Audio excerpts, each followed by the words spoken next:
is famous for a reason. It's hilarious. It moves at such a clip. Like, you meet so many interesting, crazy people that it's so fun. But not only is it written well, our actors were amazing. I do hate thee and love Helena. You juggler! You canker blossom! You thief of love! And though she be but little, she is fierce. This production was at the Fort Tuttle Amphitheater last summer, and it was our first full-scale return back to live theater. It was tough on us, like, as administrators, because it had been so long, but I mean, as performers, it was amazing, especially with Shakespeare and with Jim, our director. He wanted audience interaction to like 100%. I know there's a few points where I'm like looking at someone in the audience and like giving them a wink or like just doing something completely ridiculous. So it came to pass. Titania waked and straightway loved Dan. So it was incredible to be there and be out under the stars again and making theater. It was amazing. Woof. Moving Through Grief was a devised theater project where the story is created by the ensemble, and we did this long, extensive process of building a story, finding a theme of a story, and then creating a theatrical piece based on that theme. The theme was grief. We built a series of moments, these units of theatrical time where something happens.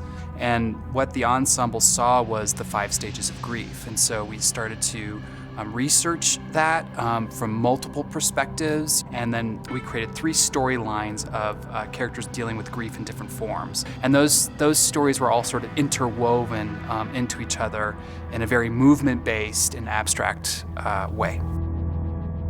I think it was really important to explore that kind of storytelling in this time of coming in and out of this pandemic that we've been living in, and I think it affected our audiences greatly.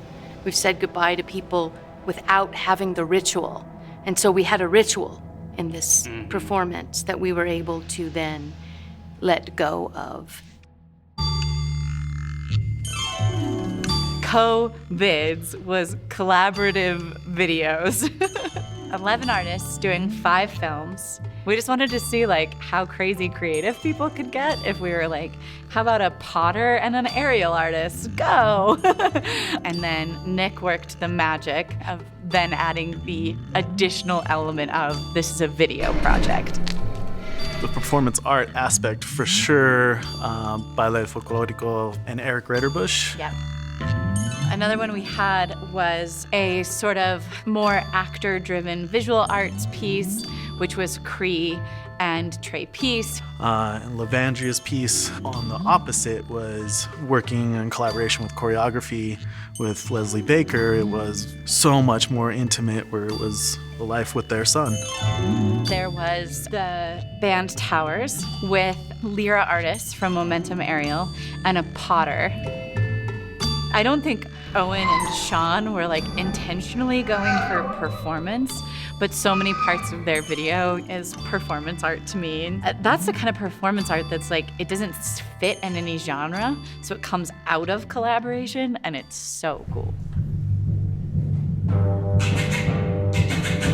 The NAU Wind Symphony performed a concert called Escenas, and we were very fortunate to work with our ethnomusicologist on faculty, Dr. Leon Corona. His brother-in-law is a very famous conductor in Mexico City, Maestro Luis Sanchez, and Maestro Sanchez joined us for the concert to conduct works by Mexican composers. And it just so happened that the Ballet Folklorico had just performed Moncayo's Huapango, so it was an easy collaboration to put together. Para mí es un orgullo presentar mi folclore mexicano y es lo que a mí se me ocurrió para presentar a México y decirles que el Día de los Muertos no es triste tampoco, es respeto a la muerte. Es la primera vez que yo bailo con una sinfónica. Yo siento que cuando escuchas la música te llenas de energía. Entonces a mí en lo particular me transporta, me llena de energía y doy a entender lo que estoy bailando, la expresión de la cara, el cuerpo, los movimientos. Y en las mujeres, la falda, los colores, las plumas, el maquillaje, que es muy importante, expresar lo que la gente quiere ver. One of my jobs is to find ways in which I can create connections for our students between music and culture and community. These are the important connections we have to make and go beyond simply just the performance of the repertoire.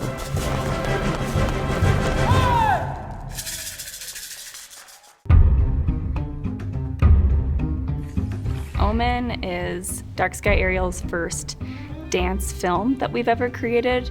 In the past, we've done live performance art. So it was just such a big recalibration for us from performing in front of a live audience to performing for a camera. The main character, Myra Popejoy, she had a really important role of being able to communicate her emotion using acting and using her facial expressions and not just her beautiful dance lines. And she was also contending with the same set of circumstances as the rest of us, you know, being roped up on an 800-foot cliff for our filming days, which were really long and sometimes really difficult. We've never actually put on an aerial dance performance in a traditional venue. We use non-traditional venues like the sides of buildings, airplane hangars, alleyways. And so it was going to be our first foray out into using a natural feature. We investigated along with our team of riggers, Wilson Cutbirth and Greg Fischel. They helped us to identify a space in the Grand Canyon that was beyond our wildest dreams.